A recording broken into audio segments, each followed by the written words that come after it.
Hello everybody, thanks for joining me again. We're going to pick up with the Boxcar Children. I hope everybody has their book and their beverage. I hope everybody's comfortable. We are actually going to read the last chapter today. We're reading chapter 13 on page 143.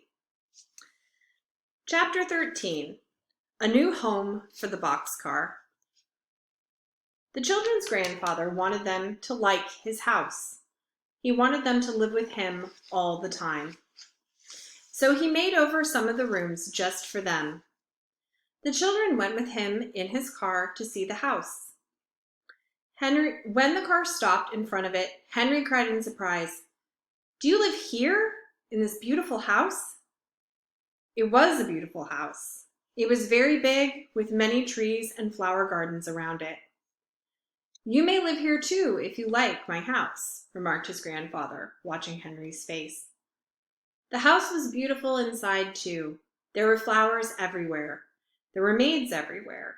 The children went up to the bedrooms. "Oh," cried Jessie, "this is Violet's room." It really was Violet's room.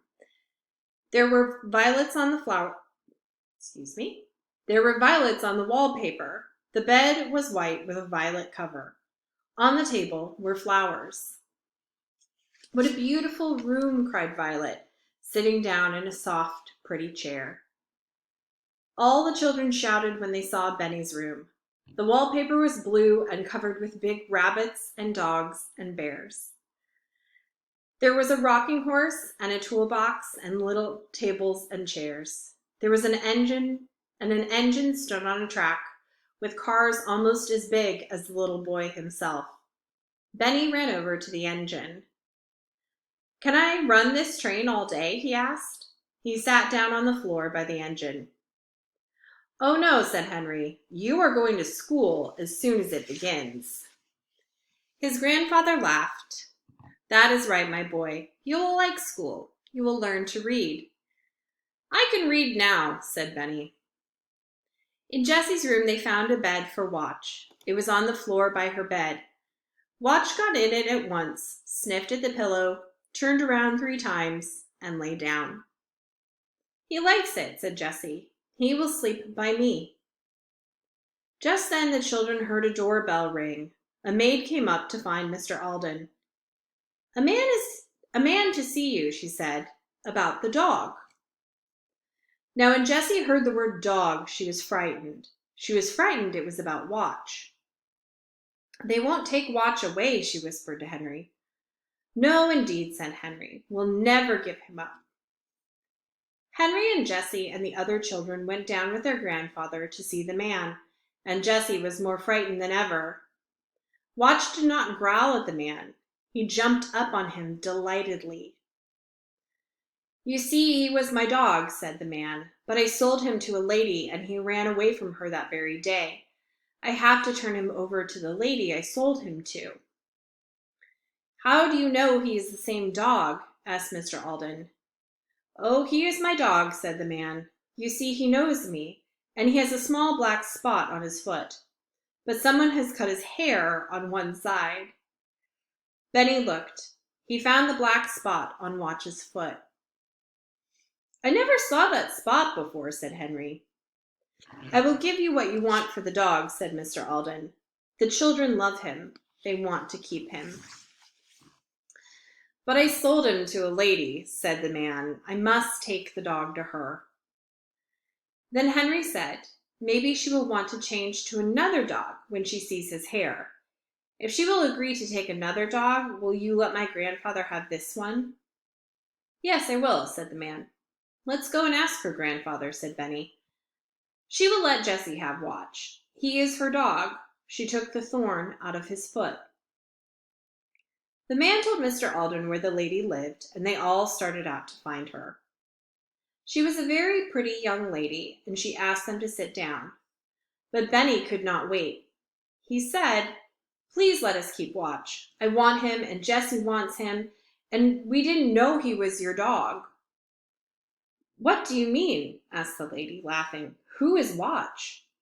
"This dog is Watch," answered Henry. "A man came to grandfather's house today, and told us that he had sold the dog to you. When Watch ran away from you the day you bought him, he came to us. He had a thorn in his foot, and Jessie took it out." Watch looked up at the lady and wagged his tail. When she looked at him, she began to laugh. "Look at his side," she said. "Who cut his hair?" "I'm sorry," said Henry. "Benny did that one day with Violet's scissors." I am not sorry," said the lady, laughing. "He looks so funny. And you want to keep him, is that it?" "Oh, yes," said Jessie eagerly. "The man will let us have him if you will take another dog." "Don't be afraid," said the young lady. "You may keep the dog. I can change to another one." "Oh, thank you. You're nice," cried Benny. He ran to the lady and climbed up in her lap before anyone could stop him. "I'd like to keep you, Benny, in place of the dog," laughed the lady, putting her arms around him. How happy the children were to have Watch to keep. Mr. Alden gave the money to the man at once. 4 happy children sat with their grandfather around the Alden dinner table that night. The maids smiled in the kitchen to hear the children laugh, and the children laughed because Watch had a chair at the table beside Jessie and was really waited on by a maid. Would you ever think that 4 children could be homesick in such a beautiful house? Jessie was the first one to wish for the old boxcar. One day she said, "Oh, grandfather, I'd like to cook something once more in the dear old kettle in the woods." "Go into the kitchen, my dear," said her grandfather. "The maids will help you. You can cook all you want to." Jessie liked this, but it was not like the old days in the boxcar. Then one day Benny said, "Grandfather, I wish I could drink my milk out of my dear old pink cup." His grandfather began to think. He had some pink cups, but they were not so dear to Benny as the old cracked one. At last, Mr. Alden said, "I am going to give you children a surprise." "Is it very nice?" asked Benny. "No, not very," laughed his grandfather. "It is not pretty at all." "When will it come?" asked Benny. "It will come today. You children must all go over to Dr. Moore's and stay until the surprise comes."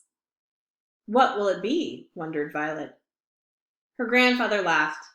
"I hope you will like it," he said. "It is very heavy." The children were glad to see sweet Mrs. Moore and the kind doctor again. They stayed until Mr. Alden said the surprise was ready. Then Dr. Moore and his mother went back with them in the big car. Mr. Alden was as happy as a boy. He took them to the garage and through the big gardens. At last they came to a garden with a fountain in the middle and trees around it. Near the fountain was the surprise. It was the old boxcar. The children ran over to it with cries of delight, opened the door, and climbed in. All the things were in place. Even the old dead stump was there to step on. Here was the old kitchen knife, which had cut butter and bread and vegetables and firewood and string. Here was Benny's pink cup, and here was his bed.